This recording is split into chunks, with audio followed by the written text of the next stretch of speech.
get to record at the cloud, so we'll get a recording.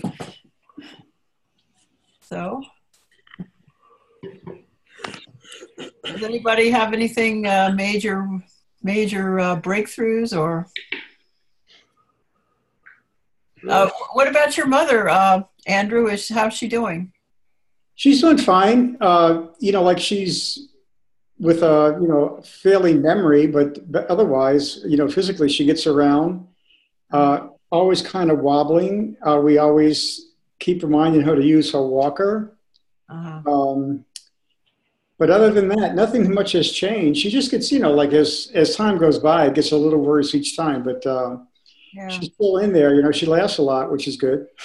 And she recognizes you. So anyway, it was good being there, Yeah. and I was glad I was there. So Laura, my wife, was there with me for 3 weeks too. So Oh, good. we had a good time. Yeah. A lot of seafood. I don't know if you've heard of like New Orleans is very popular for its different types of seafood, oysters and gumbo and things of that sort. So we had some of that. So anyway. Oh, yeah, you can't go there without sampling. Yeah. So. Yeah, that's great. You try to make the best of the situation. Exactly. Yeah, we kind of make it into a vacation. It's not really a vacation. It's not you're not completely free, but at the same time, it is a break. So. Yeah. Well, you got to even take a vacation from vacation land, because I think of Sedona as being a vacation. Yeah, we usually come here to work basically, but it's good living here actually. That you can always go on a hike or something like that. So I've been hiking in those beautiful Red Rock Canyon. Yeah. Beautiful. Coffee Pot Road. Coffee Pot Road, yes. Goes into the Enchantment Resort. I don't know if that's still there or not, but I was there. Oh, the Enchantment's still there. It's very popular. Yeah, it's one of the kind of like the high-end resort there in Sedona. So yeah, we used to go there. I didn't stay there, but we used to go and eat breakfast there when I stayed there at the what's now, I guess, the Don Hawk thing out in the middle of the desert there. Exactly. Yeah.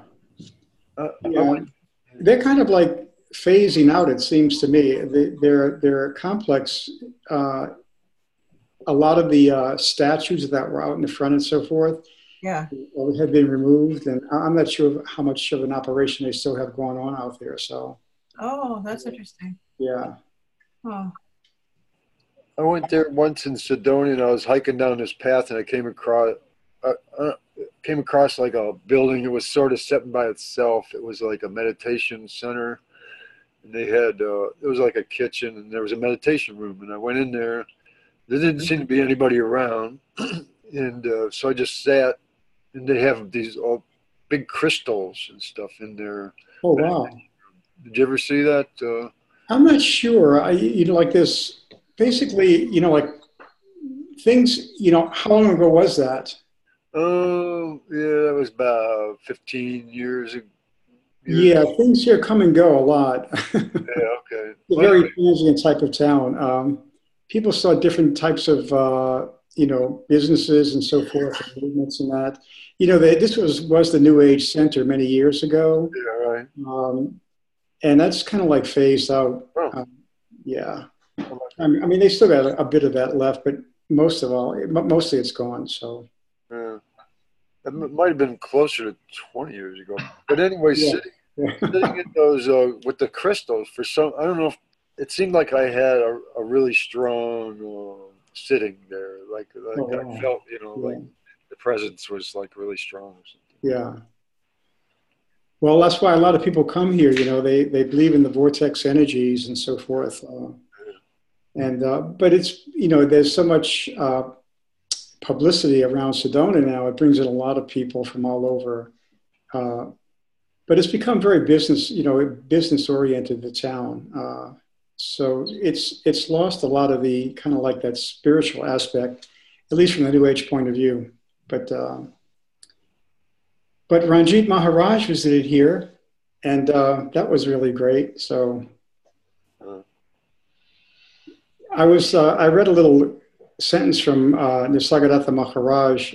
One of his devotees, or I don't know if it was a devotee exactly, but he asked Nisargadatta, what do you see when you look at me? And Nisargadatta said, I see someone imagining himself to be. Whoa, nice. He said, I see you imagining yourself to be. That's what he said. And that was really, kind of really, Like that, yeah. I thought it was very powerful, the way he put that. So. Yeah. That's great. And, like just holding that, like, I have found it very helpful to the question, who am I? The inquiry, to ask myself that question, who am I prior to beingness? And that really stops things pretty much. And then, like when things do arise, like one thing or another, like concern or, like anger or impatience or whatever, just ask myself as Ramakant suggests, like, was there impatience prior to beingness? Was there anger prior to beingness? Was there this or that prior to beingness? It's just kind of like constantly kind of like cutting it off, every time something arises. So that's been pretty good. And, so, and then, like when things do go haywire, like sometimes you get caught in a knee-jerk reaction or something like that, and you look back at it and you kind of like just, like say, well, that's just, that body, mind, and ego, intellect, body and ego, intellect, and, caught in just that bubble of illusion. So, it's just kind of like following its own course and not being so concerned about it. So. And then just kind of like getting back to the main thing at hand, which is the sort of the inquiry and just cutting it off with staying with prior to beingness, as Ramakant Maharaj says. So, but it's been pretty good, I've been doing the meditation, like in the morning and taking time for that. And, like reading Ultimate Truth has been really very, very helpful. So. It's amazing. Occasionally I get, I have a sense where it seems like I'm actually understanding everything that he's saying, like Ramakant. It's like, I don't know, I guess it's when I'm in presence more, I can just see why he's saying what he's saying, and what he's saying is absolute truth. I'm fortunate. I feel fortunate. That's, I'm getting that maybe more now than I was. And I can't say I always feel that way, but. Yeah, it seems to be like reading Ultimate Truth, like the more you hear the same thing over and over, the more it kind of opens up. Like, I guess that's the process of absorbing what's being said. I mean, at first it doesn't seem to be that deep. It seems to be very simple, but, as you begin to absorb it, you just begin to understand really, at least I do, how significant what he's talking about is. I mean, it's really, the end of the line right there, kind of, so. And then that in turn gives you more faith in the Guru, Yeah, exactly.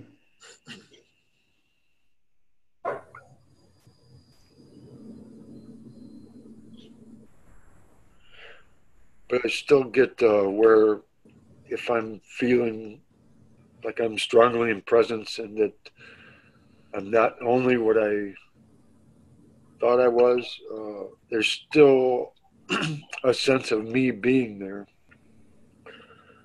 And see, that's the whole idea of the, formlessness, remaining formless is, then your mind starts to grasp a concept of what is this formlessness? What does formlessness mean?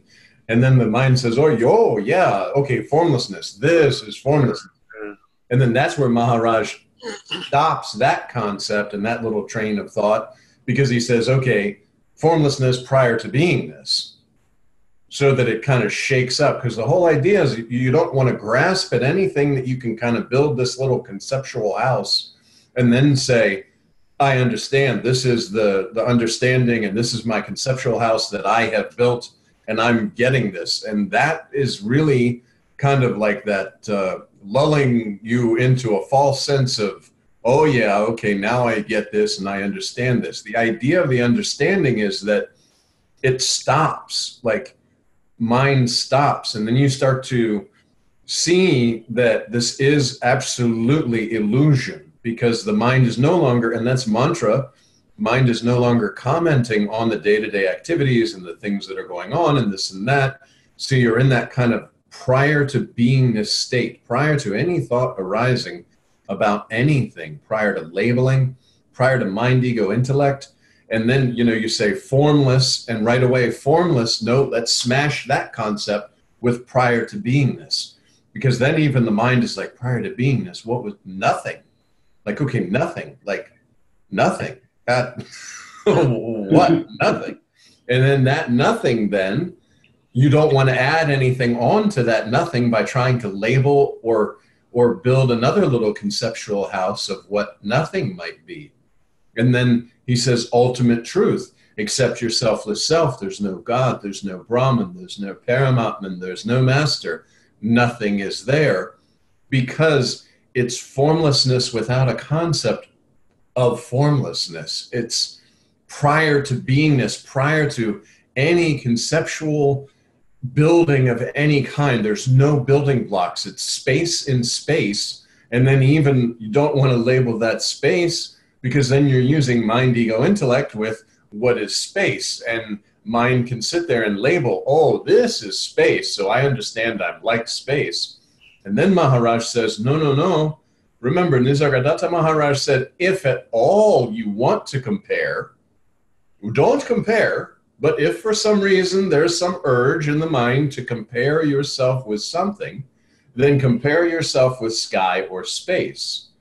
But don't compare, because you're more subtle than sky and space, because sky and space are appearing on your spontaneous presence. So it's constantly like, okay, you're trying to build this conceptual belief of I'm getting or I'm understanding, and then it's rolling back, no, it's nothing. It's nothing. There is no one to understand. If the idea of enlightenment is just the dissolution of the I am the body idea, who is there then left? Once it's conviction of I am not body, I was not body, I'm not going to remain body, then who's taking credit? Because who are you without this body? Then you say, oh, the formlessness, but the formlessness prior to beingness. It's like remaining in sort of an unknowing state, kind of. In the edge of knowing and unknowing, before there was a knower, with nothing to know. It's like that very razor's edge of reality, too thin for any concepts to be there. That's why Maharaj says spontaneous. Spontaneous is like, it's not even now. Like some people will say, oh, remain in the now and this and that. But spontaneous is without thought, just spontaneous actions, but no actor, no room for you yet to say, I am somebody who's acting in such and such a way, or there's an outcome, or I am a body in a world. You're prior to beingness, prior to the concepts of world or body or a you of any kind.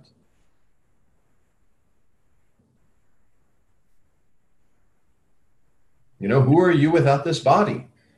And Maharaj says, what is enlightenment? The conviction that I was not body, I am not body, I'm not going to remain the body. So if I don't have a body, then who am I?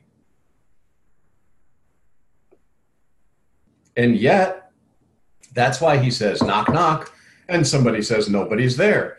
Because when you talk about prior to beingness, there had to be something that was prior to beingness in order for beingness to appear. Something witnessed the appearance of beingness. It was spontaneous because there was no knowing of anything or any form of something to know. It was a spontaneous, oh, this has arisen. but arisen on what? You do not know. It's just prior to beingness, and now here's beingness. There's a sense I am. But the sense I am arose from that nothing. And that's this is the something that came out of nothing that will resolve and dissolve back into nothing. In between, there appears to be something, there appears to be a world, and this talk, and our jobs, and our lives, and everything that we're doing.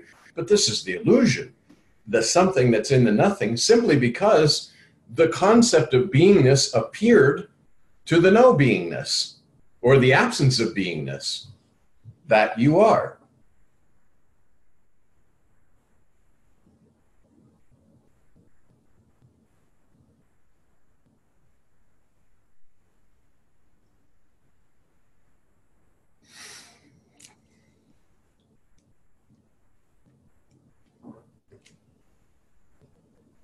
Oh, Mary popped up with, I didn't see that. Mary popped up. Yeah, she says hello, and then she says, Leon Shenandoah native American elder deceased said, the great mysterious, when it stops being a mystery, it stops being true. Yeah, because there's a conceptual belief and a knower of something that needs to be known or that can be known. And that's where Maharaj says, no knowledge is knowledge. When there's no knower and no knowledge, because you're prior to beingness, then these things can appear on your spontaneous presence, but they're not taken form. They're not taken shape or a concept of someone who's knowing something. Well, what about the idea that knowingness usually requires an object, in which case there's duality, in which case, but I know one teacher says that it's knowing, there's a quality of knowingness that's knowing of itself, which does not make it an object. Well, and again, that's once you're in the illusory world, these things can be true, but these things can also be false. Everything prior to beingness is nothing. There's no knowingness. There's no nothing. Knowingness has appeared to the absence of knowingness. Prior to beingness, what was there? There was nothing, and then beingness appeared. But that's the example. Knock, knock on the door. Who's there? Nobody's there. But somebody had to be there to say nobody's there. Maharaj has said this. And something had to be there for beingness to appear. And that self was self, right? Correct. Presence. Well, see, and we can say presence, like Maharaj says, the words and this and that, but and awareness and all this kind of stuff. But prior to beingness is prior to mind, ego, intellect, prior to the use of labeling, the use of intellectualizing. It's just the just I, before there was a concept of anything other. Well, that's sort of why selfless self is a good concept, because it's not really a concept. Exactly. Selfless self is self without the self. And yet it is. That's why when all illusory concepts dissolve, there you are. You are the one to whom all these illusory concepts have appeared.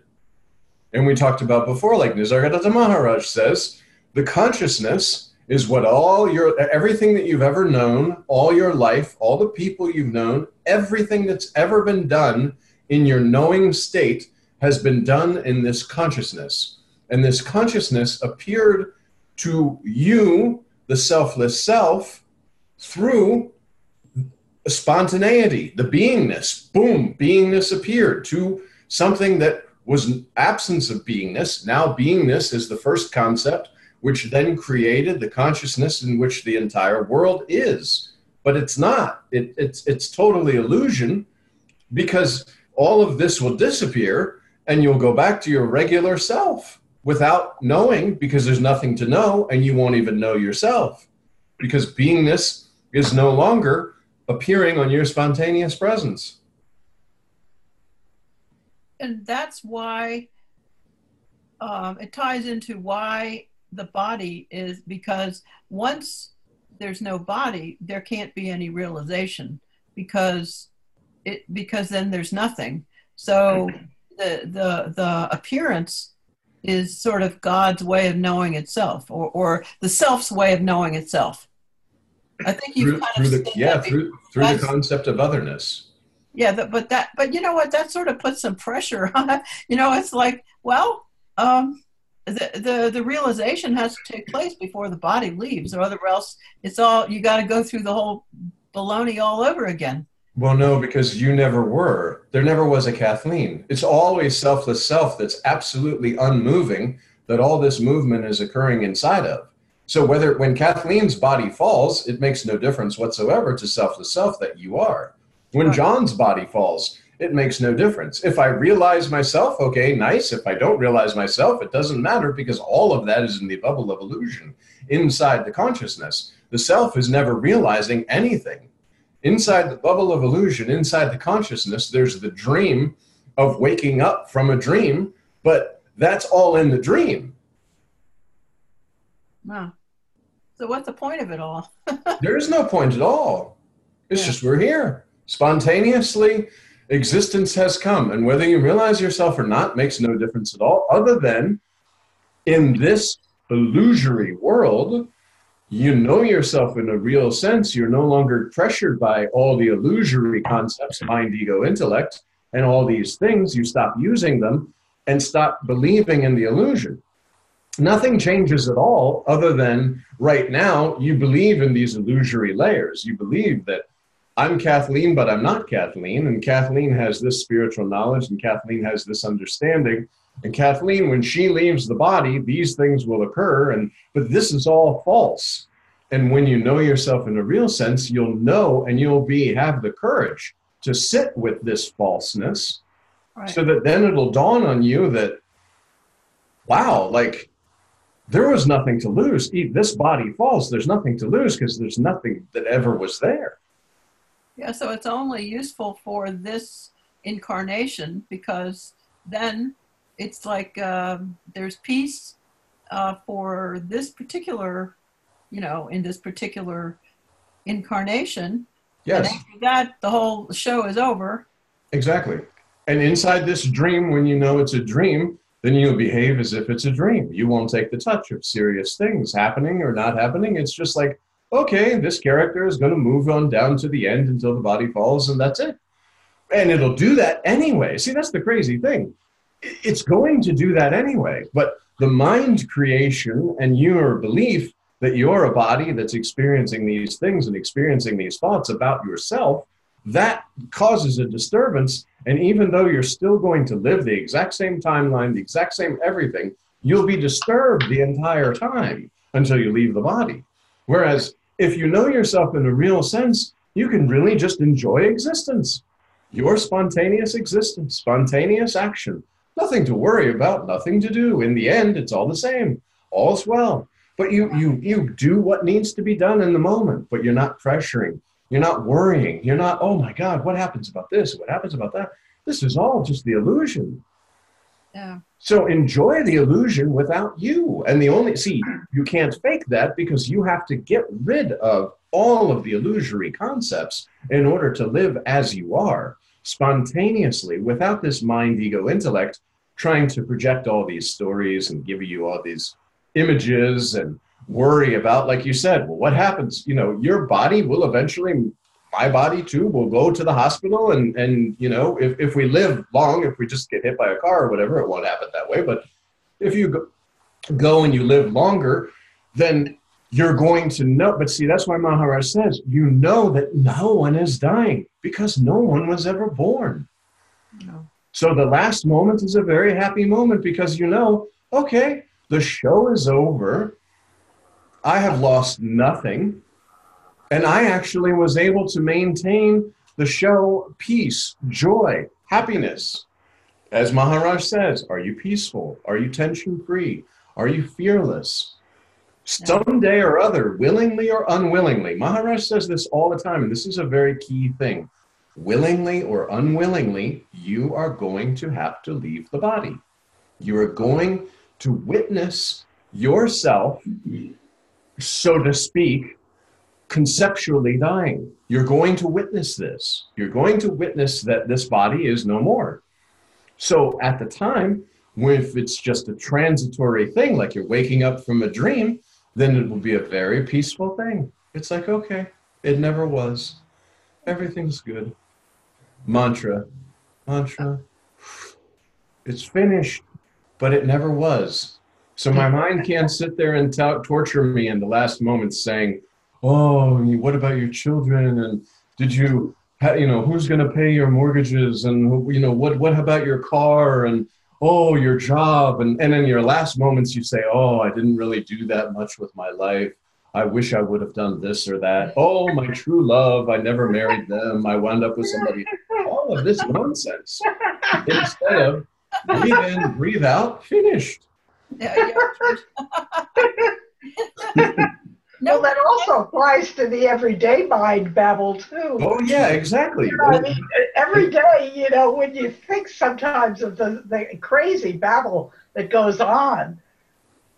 Yeah. And that babble stops because it is a thoughtless state. When you are with your selfless self and you're not paying attention to the illusory world, the mind can only produce thoughts in the form world. And when you know yourself prior to beingness, no thoughts will even look interesting, except like Maharaj says, good thoughts come. You can choose, okay, a thought comes, I'm thirsty, I go buy water. I don't just sit there and say, well, I'm thirsty, but I'm remaining with my selfless self. No, you're thirsty, go buy water. You want to volunteer for some project? Volunteer. Don't worry how it's going to turn out. You just do what you need to do in the moment and don't take the touch. Well, it does seem like the only way you really can be at peace and enjoy this life is if you realize that. Because otherwise you're still trying to make things better, or trying to fix the world, or trying to fix yourself, or trying to fix somebody else.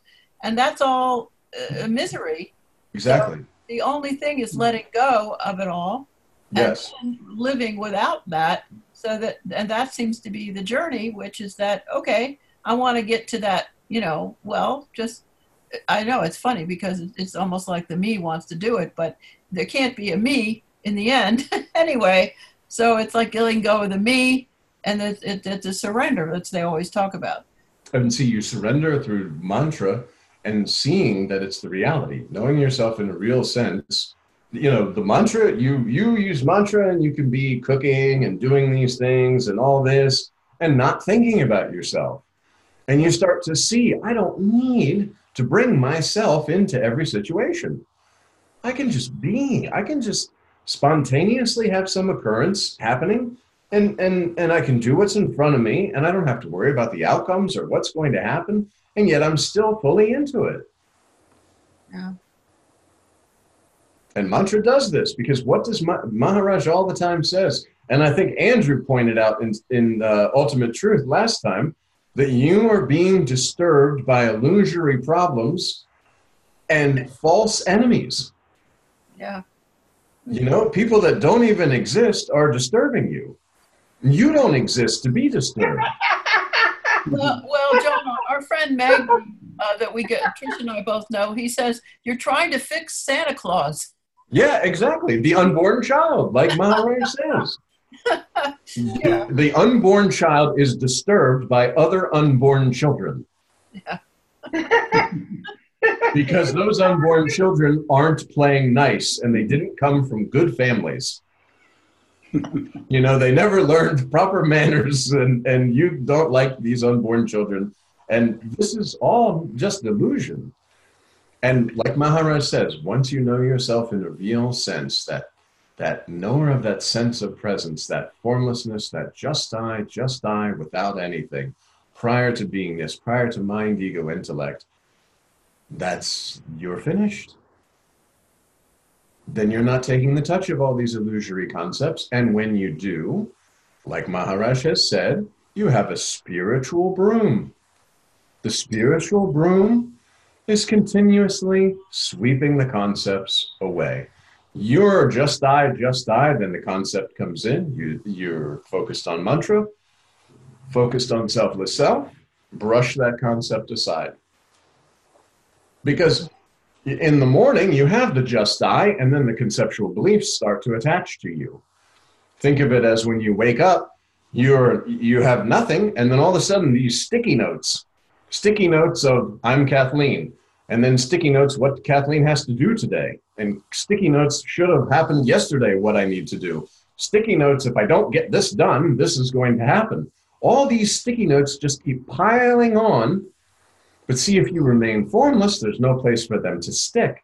So formlessly, you erase this with mantra. Then a sticky note comes in, Kathleen needs to do this today. Oh, there was no place to stick that sticky note.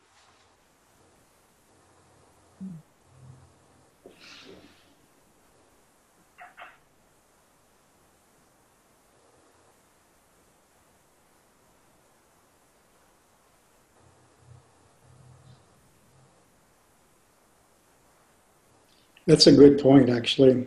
I really, like when the, by the way, that was number 160 in Ultimate Truth. 160, 161, they're very good, those chapters. One of the things that, I found interesting is that, sometimes when I look back and think about an experience that I may have had, for instance, I think Mary's saying something here. Oh, I think she's saying thanks. Thanks. So, one time, like any experience, it's always bringing it back to presence, like no matter how great it is or spiritual it is or difficult it is, it's remembering that prior to that is the presence, and that's where you got to keep the attention, basically. Yes. It basically is bringing it back to presence, period. It's keeping the attention there. And I found it to be very liberating, actually, to just keep doing that. Yeah, without presence, this is a dead body. It can't act. If someone's giving you a hard time or whatever, without presence, that is just a dead body. So you know that presence is one and the same. I'm interacting with myself. So I just have to remain as presence. That's it. Yeah. And when I remain as that presence, then I know that these two forms are appearing on my spontaneous presence. Without presence, there's no world. And that presence is formless too. I mean, there's basically, just kind of like beingness appeared, and that presence was there that appeared to this beingness appeared. And the presence really is just we talked about before, it's kind of the perfume, just so you know yourself in a real sense. As this knower of this presence is known through body form and the concept of otherness, so that you know that whether the body is there or not, the presence is. But there's no instrument to know the presence when body is not, yet body doesn't matter. Because withdraw the presence from this body, it's a dead body. But the presence doesn't go anywhere.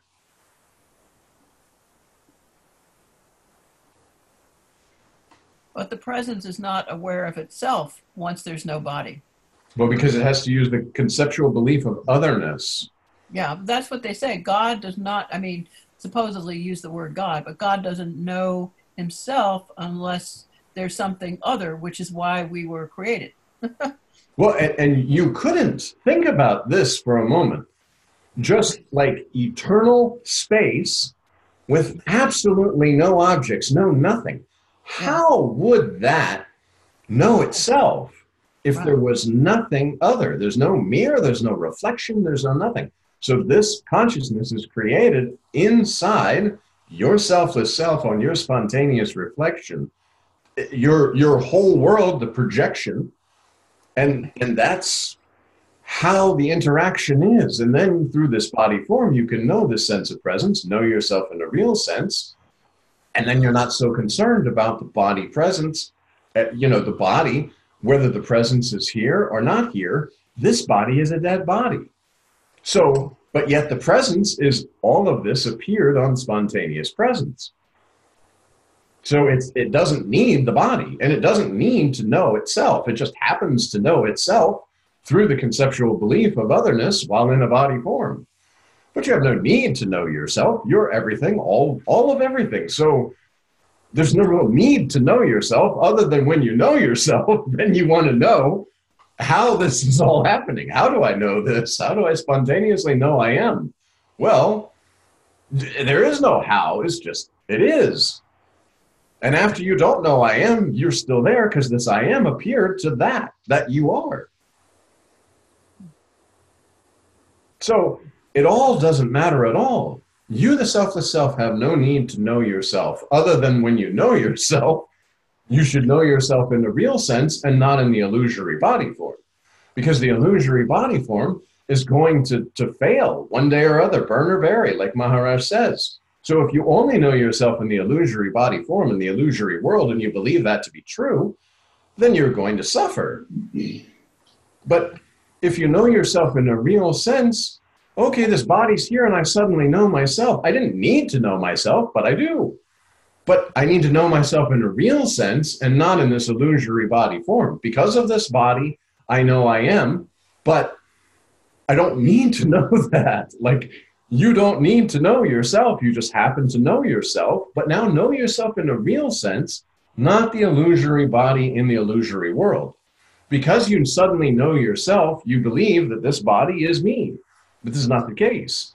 You came to know yourself through body form, but the body is not your identity. You're this holder of this body because you came to know yourself. Like Maharaj says, when spirit clicked with the body, you say I. So spontaneously, you're here. How did that happen? But who cares how that happened? It's here. But you have to know yourself in a real sense, not the illusory body that you believe is you in this illusory world and that you have this illusory life. Just know yourself in a real sense. I suddenly know I am, but I'm not what I think I am. I just am. Would you say that's related to when Nisargadatta says that even the rocks are consciousness, or something to the effect that everything is consciousness? Well, when spirit clicks with the body, the projection appears. The mirror, like Kathleen was saying, God, to say this word, doesn't know itself, and then suddenly it does. And this entire illusory world, because just like when you lay down at night and you project the entire dream world, just from the same. You lay down, consciousness then becomes aware of itself and projects a dream world that you're inside of and believing that you're moving around in. So yes, even the rocks in your dream world are technically conscious because it's you that's projecting it. It's all coming from you.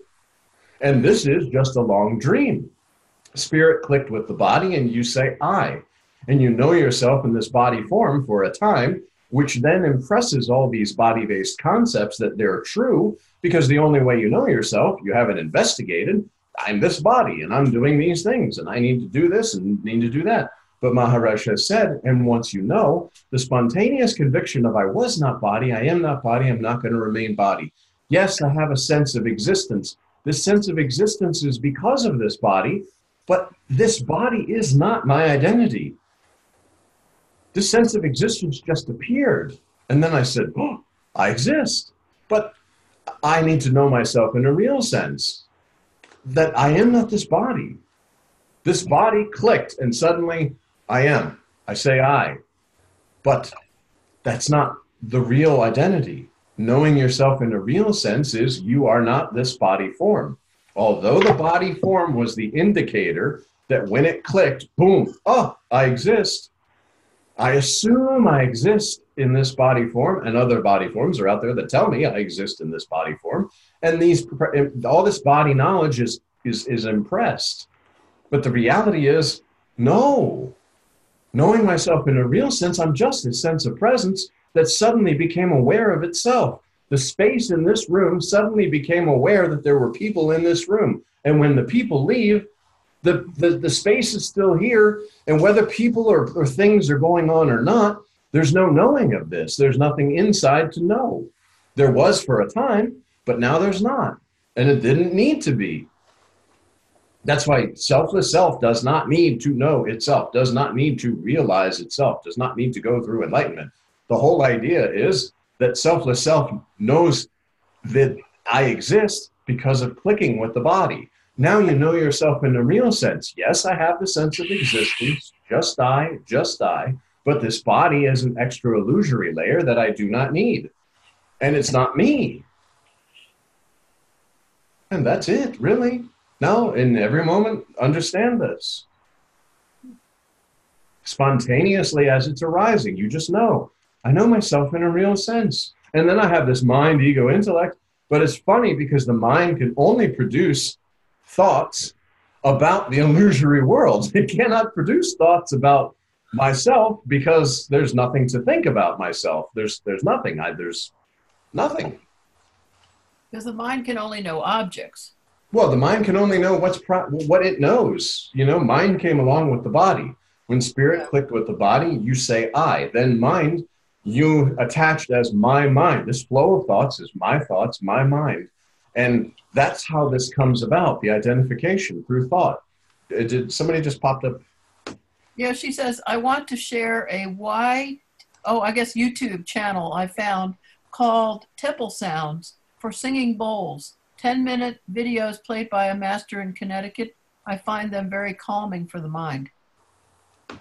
Singing bowls, yeah, it's probably, those quartz or those things. The people who do singing bowl therapy, there's a lady up in Maryland who does that.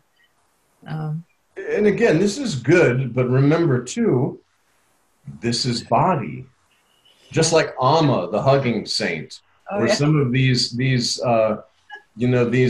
gurus who are trying to provide peacefulness to the body. Not trying to identify yourself in a real sense, but in the misidentification to have the sense of peace, which is you experiencing the presence, rather than knowing that the presence is you and this body form is not you. And without this body form, there's no experiencer, no experience. And that's the reality. As long as you know this, just like Maharaj said, you can go to all the different India gurus in India and all that. As long as you know that when I see this guru, he will give me nothing. That there's nothing he can give me. Actually, nothing, you'd be very happy because that's what you're looking for. Well, in other words, you're going to these ashrams or whatever and see, they're going to impress new concepts. Like all these masters, if I go on YouTube right now, I can look at Eckhart Tolle and all these different various things, and each one will impress a concept because that's all that there can be. Even Maharaj is impressing concepts that he came to see through, because the only thing that can be spoken about is concepts, because you're not a body. You were not a body. You're not going to remain the body. The formlessness that you are, nothing has ever happened. Nothing has ever occurred. There's no peace. There's no bliss. There's no joy. There's no nothing. Except your selfless self. There's no God, no Brahman, no Paramatman, no master, no disciple. Nothing is there. I think it takes a very ripe soul to get that, because most people don't want to hear that. They want to hear how to make a better me so that they can enjoy their life. And it'll still end the same way, but you can go and journey and enjoy yourself and, go on little spiritual journeys and stuff. That's, yes, just as the bhajans. I understand, but even Maharaj says you have to know, when you know yourself in a real sense, the bhajans create a spiritual atmosphere for you to know yourself in a real sense. The reading of the Das Bodh creates a spiritual atmosphere for you to know yourself in a real sense. But once you know yourself in a real sense, these are all meaningless things. There's no, it can be done or not done, but you know yourself in a real sense. Vibrations, even people will say like the Om and all this kind of stuff, again, illusory concept, because in the nothing, there's nothing to know. Only when I put myself in a body form can I know Om, can I know the vibration. Do I have ears to hear the vibration, or a body that feels the vibration? Or you can talk about the chakras and all the other concepts, all related to body and body knowledge. Concept free prior to beingness is before you touched any of these concepts. There's nothing. Everything that's where it feels most comfortable too, in the formlessness. That's where it feels most comfortable. Of course. Yeah. Because there's nothing added on that's disturbing. That's why you like deep sleep. And again, even deep sleep is something that appears on your spontaneous presence because you have to be there to have deep sleep. You have to be there to have waking state. You have to be there to have sleep state. You have to be there to have deep sleep. You have to be there to have birth and death. All these states are appearing on your spontaneous presence, but nothing is actually happening. They're just various things that are coming and going on your presence. Mary is saying good night. She's Good night, good night. What time? Oh yeah, it's 8:03. So Someone just tuned in, I think, from maybe India or whatever. oh, maybe that's Manohar. Manohar, yeah. Yeah. Yeah, that's his number, I think. oh, okay. Hello, Manohar. Happy New Year. Well, It's already well into the new year in India. They're 10 hours ahead. Yeah, thanks. Yeah, happy New Year to all of you guys. Yep. Good. Yeah.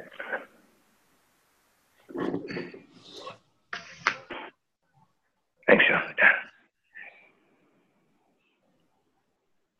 Well, this is a good place to stop if we want to stop for tonight. Okay. Okay, That was pretty amazing. Good stuff. It was. Yeah, this was very powerful. sorry, Manohar was late there.